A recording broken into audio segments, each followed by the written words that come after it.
आप सब पर सलामती हो। अजमल सिराज का लिखा हुआ है, सुनी है चाप बहुत वक्त के गुजरने की, मगर ये जख्म के हसरत है जिसके भरने की। हमारे सर पे तो ये आसमान टूट पड़ा, घड़ी जब आई सितारों से मांग भरने की। गिराह में दाम तो रखते हैं जहर खाने को, ये और बात के फुर्सत नहीं है मरने की। बहुत मलाल है तुझको न देख पाने का, बहुत खुशी है तेरी राह से गुजरने की। बताओ तुमसे कहां राबिता किया जाए, कभी जो तुमसे जरूरत हो बात करने की। नाज़रीन, मैं हूं यासिर रशीद और आप मेरा वीलॉग देख रहे हैं। नाज़रीन, पाकिस्तान में सियासी तौर पर इंतहा पसंदी इस हद तक बढ़ती जा रही है कि हमें समझ नहीं आ रहा कि हम किस समत को गामजन है। पाकिस्तान तहरीके इंसाफ का झंडा घर के ऊपर क्यों लगाया? बुड़बेर पेशावर में वालिद ने फायरिंग करके अपने ही बेटे अताउर रहमान को कत्ल कर दिया। अवामी नेशनल पार्टी से ताल्लुक रखने वाले वालिद ने पाकिस्तान तहरीके इंसाफ से ताल्लुक रखने वाले बेटे को घर पे पीटीआई का झंडा लगाने पे झगड़े के बाद फायरिंग करके कत्ल कर दिया। ये आज की खबर है। इससे आप देखिए कि हम किस समत को गामजन हैं। क्या हम दूसरों के नजरियात को कबूल नहीं करना चाहते?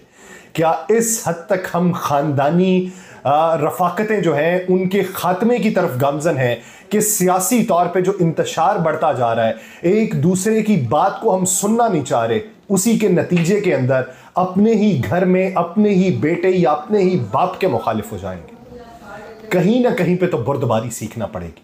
और उधर हमारी सियासी जमातें हैं, उन्होंने ऐसा ढोंग रचाया हुआ है कि हमें किस समत को लेके वो चल रहा है। दावा किया जा रहा है, पाकिस्तान पीपल्स पार्टी ने किया, आईपीपी ने किया, पीएमएलएन ने किया कि 300 यूनिट तक मुफ्त बिजली फराहम की जा सकेगी।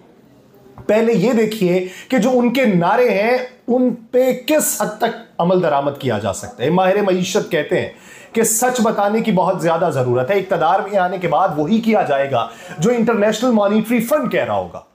माहिर मईशत खुरम शहजाद कहते हैं कि सोलर पावर से बहुत ज्यादा बिजली नहीं पैदा की जा सकती, हमें पानी से बिजली बनाने की तरफ जाना पड़ेगा।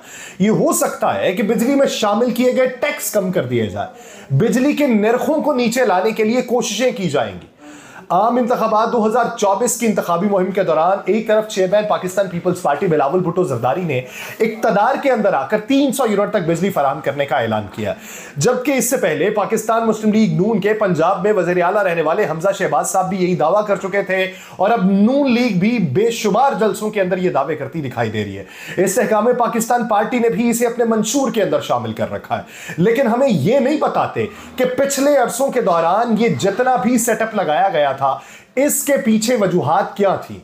ये जितने प्रोजेक्ट्स थे, ये जितने प्रोजेक्ट्स लगाए गए हैं, इनके टैक्सेस हमारे ऊपर जो मुसल्लत किए जाते हैं, वो हमें कौन सा रास्ता दिखाएंगे।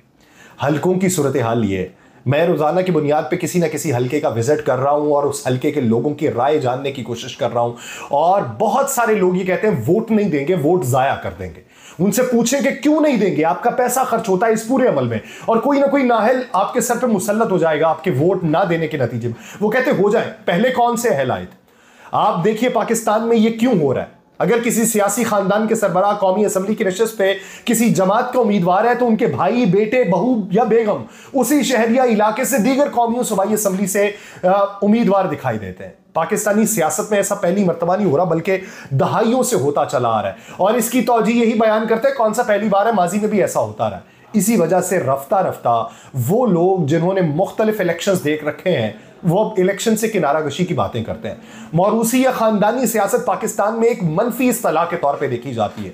मौरूसी सियासत का ये मामला सिर्फ पाकिस्तान तक महदूद नहीं है, बल्कि दुनिया के दीगर ममालिक देख लें, खासतौर पर जनूबी एशिया ममालिक में खानदानी सियासत वहां पे गहरे असरात उसके मुरतब दिखाई देते हैं, लेकिन दीगर ममालिक की निस्बत पाकिस्तान में मौरूसी सियासत की शरह बहुत हद तक बुलंद है।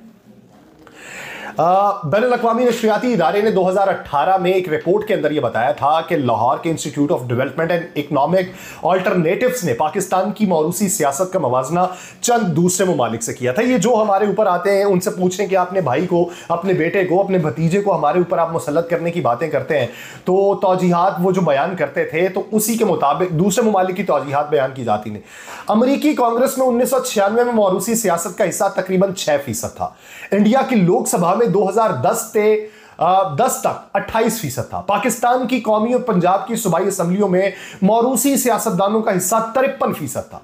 इसी तहकीक के मुताबिक पाकिस्तान में मौरूसी या खानदानी सियासत की एक बुनियादी वजह यह भी है कि गुज़श्ता 3 दहाइयों से पंजाब के तकरीबन 400 खानदान ऐसे हैं जो मुसलसल ऐसी पॉलिसीज बनाते हैं और कानून साजियां करते चले आ रहे हैं जिनकी वजह से कौमी वसाइल और निजी शोबों में उनकी ताकत बढ़ती चली जाती है। और बज़ाहिर ताहाल ये हालात आज भी नहीं बदले, जिसकी वजह से international monetary fund, world bank ये बताता है कि पाकिस्तान में मुतवस्सत तबका जो है वो सबसे ज्यादा टैक्स देता है, लेकिन उसका बेनिफिट यानी रिबेट जो है वो अशराफिया ले जाती है।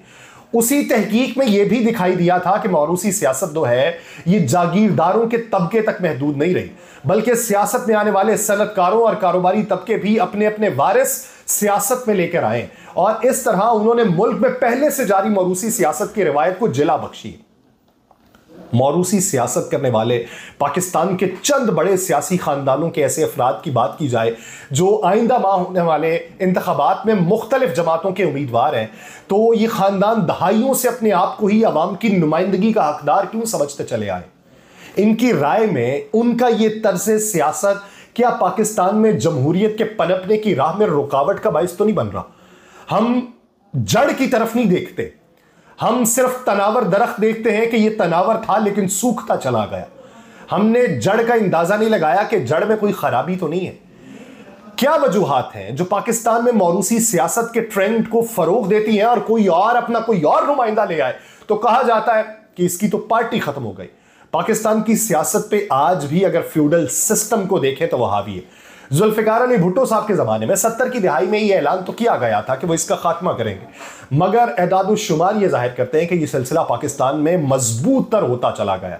मौरूसी सियासत करने वाले सियासतदानों को हर इलेक्शन में वोट मिलने के पीछे बहुत से अनासिर होते हैं। जैसा कि पंजाब में मजबूत बरादरियों का निज़ाम है, बलोचिस्तान में देख लें सरदारी सिस्टम दिखाई देता है, सूबा सिंध और जनूबी पंजाब में आप देख लें पीरी मुरीदी और बड़ी गद्दियां दिखाई देती हैं, जहां अगर पीरों के खानदान को कोई फर्द इलेक्शन लड़ रहा हो तो ऐसा मुमकिन ही नहीं हो पाता कि मुरीद इलेक्शन वाले दिन किसी और को वोट दे। तारीखी लिहाज से बड़े सियासी खानदान जो है वो रियासती वसाइल, अपनी खानदानी दौलत, हालात को कंट्रोल करने की सलाहियत और मुखालिफिन को दबाने की सलाहियत पर अजारादारी रखते हैं। इसीलिए उन्हीं खानदानों की जो अगली नस्ल है उसके लिए सियासत में अपनी हैसियत बनाना या मनवाना आसान हो जाता है। इस ज़मन में हम किसी पे उंगली तो नहीं उठा सकते, यानी मेरा बेटा अगर वो इस फील्ड में आना चाहे तो ये उसकी बात है, लेकिन बात ये है कि पाकिस्तान में खानदानी सियासत ही चली आ रही है। एक सीट पर बाप है तो उसके बाद उसका बेटा आ जाता है, उसके बाद उसका बेटा आ जाता है। दुनिया में करने को हजारों काम और भी हैं, मगर इन मौरूसी सियासतदानों को अपने खानदान के अफराद के लिए सिर्फ सियासत करने का काम ही क्यों सूझता है?